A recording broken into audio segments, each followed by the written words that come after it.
an exciting time for cross country. World Cup XC tracks have become more technical and demanding than ever. And so today's XC bikes are also becoming more capable to account for that. And if you look at all the big brands, everyone has kind of landed upon a very similar formula, and it can be really hard to choose a specific bike within this category. Today we have two bikes, the Yeti ASR and the Cannondale Scalpel, that have tons in common. So we're going to take both of them out on Monarch Crest, which is a trail that has a ton of variety, from tricky technical uphills to demanding downhills that you might want an enduro bike for. So we're going to go out today and see how these two bikes differentiate themselves from each other.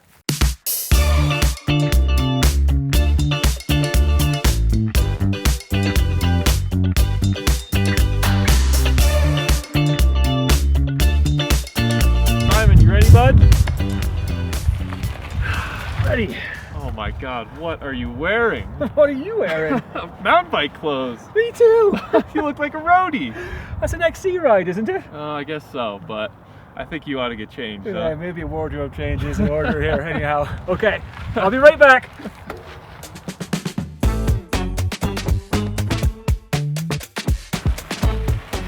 All right, that looks better. So much better. All right, let's get going, huh? Yeah, let's get out of here. Go ride some bikes.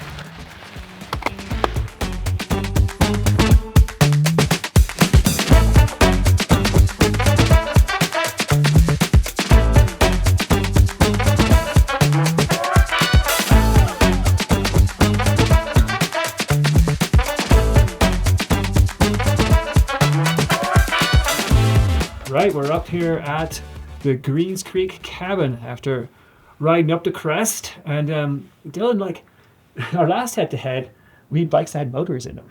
Yeah, we sure did for both of them. These absolutely do not have any motors, but man, No. it doesn't feel all that much slower. No, it really doesn't. These are both lightweight, really efficient bikes that it just feels like all the power you're putting into the drivetrains of these bikes result in forward acceleration. They're inspiring climbers. When you look at the trail that just goes up and up and up and up, you're like, yes. Yeah. Because that's what they're really good at. And it makes me want to get out of the saddle. It makes me want to sprint. It makes me want to push out some more power, just go faster everywhere. Yeah, and this climb has some pretty flat, pretty traversy spots on it as well that, you know, the more you can pedal, the more fun that they are. And yeah, like you said, these bikes really just encourage you to pedal and go as fast as you can, not only on climbs, but on these flat spots where they do really well also. You know, what I notice on the Yeti is I can feel the movement of the flex day a little more. I feel like it's putting more energy into the bike, and somehow it seems like it makes like push it forward. But I can feel it. It's not as damped. You can feel that energy of that the flex stage just sort of kind of twanging around in there more so on the Yeti than I do on the Scalpel. That makes sense given the bike, is that entire seat stay flexes, and it flexes a lot too, which is really impressive. Yeah, there is a bit of a traction difference on both these bikes as well. I think a little bit of that can be attributed to just the different stock rear tires on both of these bikes, where we're looking at a 2.4 Maxxis Aspen on the back of this one and a 2.35 Maxxis Recon Race on the back of that one. A little bit grippier Recon Race, I would say, whereas this Aston is about as close as you could get to a slick with It sure is. about 2 millimeters of tread on it. But oh man, does that thing roll fast. It does roll really fast, and you can definitely notice it on hard packed trails, but also, you know, sidewalks and roads when you're accessing single track. The Cannondale Scalpel really does not have much rolling resistance at all thanks to those really fast tires. There's sections where it just carries so much speed, and like you can take a little break for a minute and not have to pedal because the bike is still coasting. It just keeps going. Yeah, keeps the speed really well. I think tires definitely are to thank for that. Efficient suspension all around for sure. There's a bit of a difference in fit here with both of these bikes as well. Yeah, with the Yeti having a 10 millimeter shorter reach, both size larges. We're looking at a 465 reach here. That's in millimeters. 475 millimeter reach here on the Scalpel. So a little bit further stretched out on the Scalpel, I'd say, and not super noticeable, but definitely a difference. Yeah, I get along better with the fit on the Yeti, not surprisingly, because I like a higher stack height. Right. And with the longer reach and a longer stem and the lower stack height, it does all combine into a more stretched out feeling for me where I'm not quite as comfortable on it. The ASR has a bit more like a trail bike fit that feels a little bit more familiar for me. Whereas if you put me on this bike 10 years ago when I was always on XC bikes, I think the Scalpel would fit in a little more 10 years ago and has that more traditional stretched out lower stack height XC feel with stacked height on the Scalpel being 8 millimeters lower on the size large. So again, not a huge difference, but definitely noticeable, especially when you're spending tons of time in the saddle as you tend to do on these things. Definitely noticeable. And yeah. In put in perspective, we're talking about these bikes with just standard stems with a bit of rise on them, and then you look at the World Cup circuit and they have negative rise. Right, so they're slamming them even further. Yeah, yeah. I was thinking about it. We've been swapping them back and forth, Dylan. Yep. I'm not sure if I have a clear winner, which one feels more efficient. What do you think there? Oh man, it's so hard to say. I feel like I flop back and forth, and yeah, we've been switching back on this climb, and you and I have also been testing these bikes for a few months now and getting time on both of them, and they just both feel so darn efficient. And I feel like the Scalpel might have a slight edge here with the Yeti maybe having slightly better traction, more active rear suspension. That's exactly what I was going to say. Yeah, it's so minute though. It's really similar. Splitting hairs here, yeah, for sure. Really is. But like we said, in this category, there are just so many similar bikes that these small details might just be what makes the decision for you.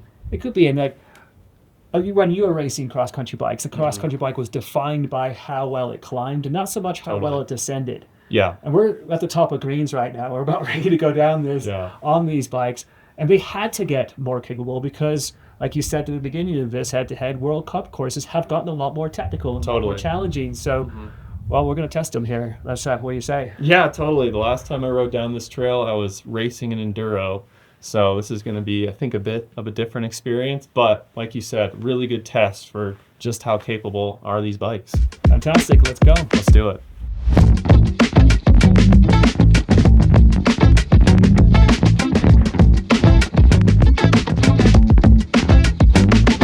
So we are almost all the way down Greens Creek here off the Monarch Crest. And Simon, that was a pretty technical, pretty demanding descent. We did get a bit more variety off the top of the crest where we had some flowier, pedalier stuff where there was more traction, but the descent we just did, I think that's almost about as gnarly as you can get in an XC bike. What do you think? I'm a little pumped, Dylan. a little pumped. Yeah, me too. I'm hanging on to these narrower than I'm used to handlebars as hard as I can. But I will still say that these bikes, I think, handled that trail almost as good as you could expect, given how well they climbed and got us here. Would you agree? I would absolutely agree with you. Yeah. I think that they descend really well. And what holds them back is the things that make them light, like tires and brakes and other things that is entirely expected. Totally. Yeah. So could this bike go faster with different tires? Absolutely. Yeah. But then it's heavier and won't climb as well. Right. Yeah, there's some sacrifices to be made. Because of all those things, yeah, they climb really well. There's a lot of things that hold them back on the way down, like you mentioned, that aid in climbing.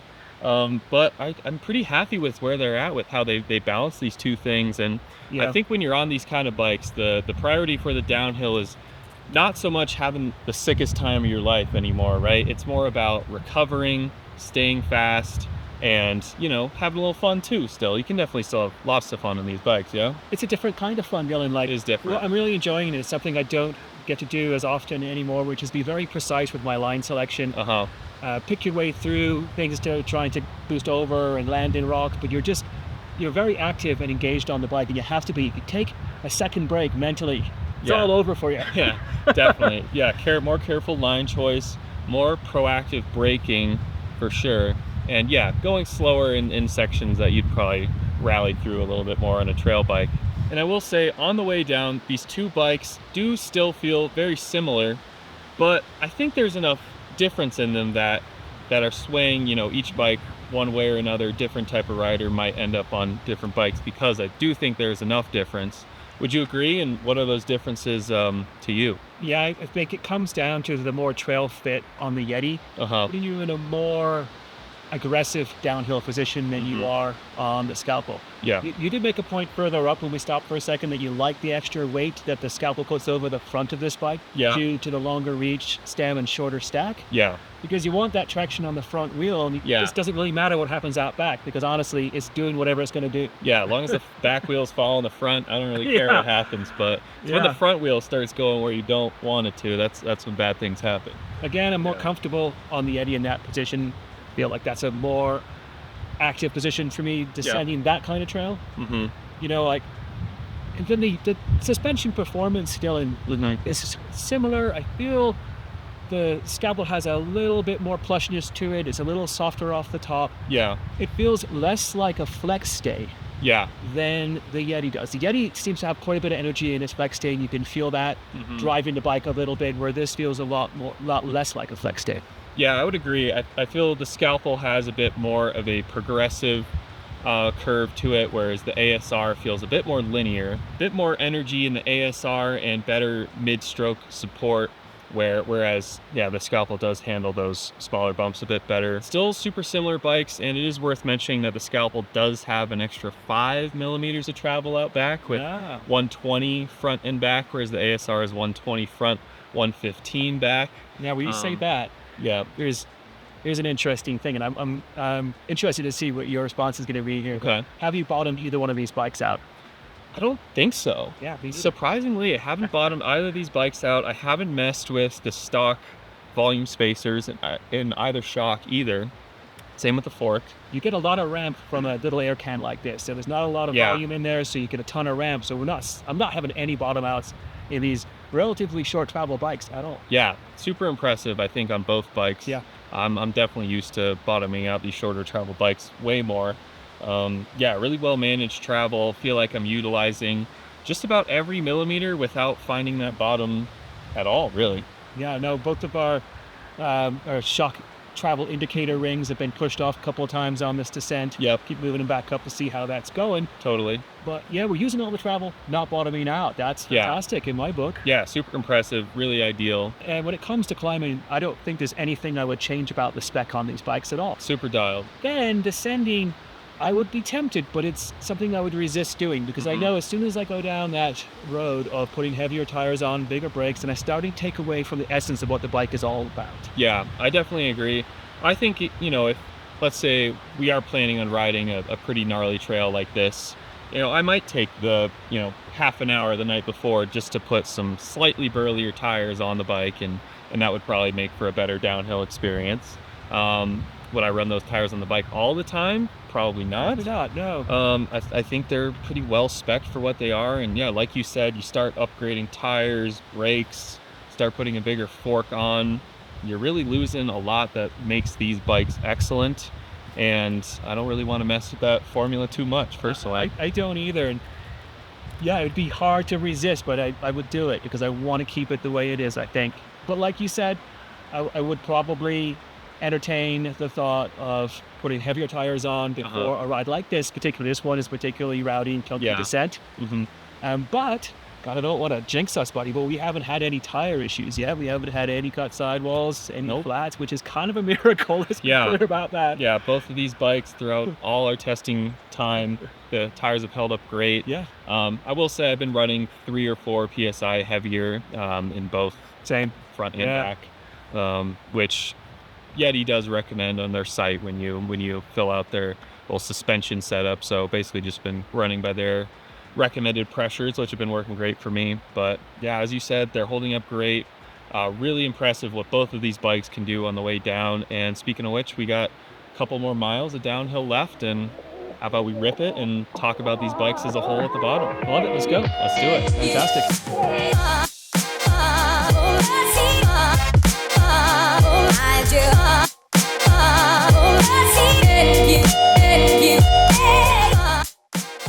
Dylan, we're at the bottom of Greens Creek, and man, I thoroughly enjoyed that descent. It was rocky, it was janky, felt like it was beating us up, but man, these bikes handled it so well, and I'm thoroughly impressed and had a really good time. How'd you do? Yeah, thoroughly impressed with both of these bikes. Had more fun than I expected I would have, to be honest. Yeah. And I think that's a good theme for both of these bikes. really found myself pushing myself more and more on the descents as I spent more time on each of these bikes. Didn't really hold me back. You know, I think you and I are both pretty gravity oriented guys. We you know, we don't mind putting on some Lycra and getting fast every once in a while, but we spend most of our times, you know, enjoying riding downhill fast, and these two bikes let me do that better than I expected. Would you agree? Man, at one point I could feel it. I was behind you and you were ratcheting the speed up. I was like, oh, he's going up. He keeps getting faster and faster. Then you gap this entire rock garden, landing smack into the rocks. And I did the same thing. And I'm like, right, that was pushing it, but it really wasn't. Yeah, totally. Great. It's worth mentioning that the two bikes that we were testing are pretty different price-wise. We have the Scalpel 2 here, which comes in at $6,500, and the Yeti ASR EXO Transmission T3, which comes in at $8,600. So bit of a price difference here. You do get the 3-position twist lock on every build kit on the ASR, which to me was a significant highlight of the bike, if I'm being honest. Same. This is the best iteration of SRAM's twist lock I have been on to date. Works flawlessly. Yeah, absolutely. And it makes it so you can do those compression changes on your shock without taking your hand off the bar, so you do it more often as a result. Totally. Not to be clear, not that a bike this efficient necessarily needs a lockout, but if you're looking for that extra little bit of push out of a corner, sometimes I do bring it down into the middle compression or all the way locked out, few pedal strokes, back to open again. Yeah, it's easy to do that right on the bars, and you know, sometimes when you're descending, I feel like this has happened to everybody, leaving your shock locked. And I think it's easy to just, you know, rotate the thing all the way forward, make sure you're in the open position, get that thought out of your mind. You know that the suspension's open and is doing all that it can. Yeah, the Scalpel does have 2-position lockouts on both the fork and the shock. And like you mentioned, it doesn't really feel like it needs it, but I do find myself using it less on the Scalpel and significantly more on the ASR, just because it's right there on the handlebars, and why not use it? Since we're talking about controls and things like that, I struggle with the seat posts that are up and down only. This is a lightweight seat post from Fox. Transfer SL. Yeah, and so you either have down or up. You come out of a quick compression and you need to get the seat post up quick, and then you sit on it and it goes down. You didn't time it right, or you're impatient. I don't know, but I kept screwing that up. Yeah, it took some getting used to. I will say I did come to like both of these seat posts, just because it has that, it's very quick and has a very audible thud telling you it's all the way at the top, which, on an XC bike, when the exact seat post you're running, I think, matters more than on a trail or enduro bike. I think that's important. I think I would get used to it more. I don't have an excuse. I have a lot of miles on these bikes, to be clear. But I do like the drop force is really low, so it goes down really easily. It goes out super easily. Don't spend any energy putting the seat down, fighting that thing, trying to sit on it with all your weight. It'll just go right down, which is really nice. You were just mentioning the budget. One thing you didn't mention is that the Cannondale does have carbon wheels as well. That's true. I do think the Scalpel 2 here packs a lot of value. Full carbon frame, carbon wheels, carbon handlebars. I think it's worth mentioning the weights on both these bikes as well, with the Scalpel 2 large here coming in at 25.6 pounds, and the ASR in the large EXO Transmission T3 coming in at 24.6 pounds. So about a weight, or exactly a pound difference here between both these bikes. I was going to mention real quick that on that note, I had a version of this bike for a little while as well, and it had the carbon wheel upgrade. That on the scale was 23.5 pounds. Pretty significant weight savings there. Man, and it did feel a little bit faster. I don't doubt that. If we're looking at both these bikes as a whole, and I can only pick one, it's a very difficult decision. I do think I would pick the ASR just because I think it lets me recover on the downhills better and win XC racing or just riding in general. I appreciate that more. I think if I was a more fitness-oriented rider, or the descents I was doing was less demanding and the climbs were more intense, basically, I think I would pick the Scalpel. But just in my XC racing style and my riding background, I find myself, April comes around and I'm starting to get these miles, and I'm doing, an XC race against a bunch of people who have 3 months on a road bike already, and their fitness is increased. And really the only way I keep up is on the descents and being able to out recover everybody. And I think the ASR lets me do that better. Maybe if I went back in time 10 years and I was racing NICA in high school, where you're just doing a lot of double track and a lot of lawsuit-free descents. Lawsuit-free descents. Exactly. That's hilarious. Yeah, on, you know, double track descents and stuff, or maybe racing the, you know, flatter areas, not as mountainous areas, you know, maybe the Midwest. It's a lot easier to afford for a high school racer. Let's be yeah, absolutely. I think the Scalpel does have an argument to be made there, where there is a bit of more uphill efficiency on that bike, in part thanks to the tires, and a little bit more of an aggressive riding position that probably saves you some time as well in the uphills. If I was strapping a number plate on, it'd be hard not to choose the Scalpel. I mean, the Yeti would be amazing too, but I'm looking at the Yeti a little differently. Yeah. And that is in a 2-bike quiver, where I have on one side, I have an enduro bike. And here I have the Yeti ASR. Yeah, they cover a lot of different terrain. And this might sound crazy, but kind of eliminating the trail bike out of the equation. Yeah. Because this can dip into the trail bike category, and the enduro bike can pull back a little bit. Yeah. But man, I love riding this bike. High country rides are amazing. Like what we did on the crest today, fantastic. Going across the top, felt really good. Carrying good speed. Yeah. It's a compelling bike. I really think I want one of these in my garage. Yeah, one of the ASRs. Yeah. I really do. And but you know, the Cannondale, if I was racing, would be my choice. So yeah. All right, I think that sums it up really nicely. I think you and I both had a great time riding these bikes today on an exceptional trail ride, and we spent many months on these bikes, and we have full reviews posted on blisterreview.com. So if you're someone who likes to read more, get more into the details, we've got long written reviews on the site that you can check out. And if you like these comparisons, be sure to check out our deep dive articles at blisterreview.com.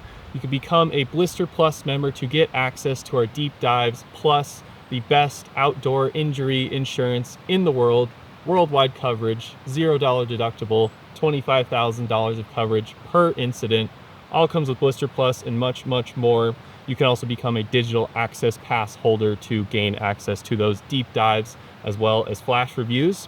And if you have a comment about which bike you would like and which bike you would choose, please leave us a comment and subscribe to our channel, and we'll see you on the next video.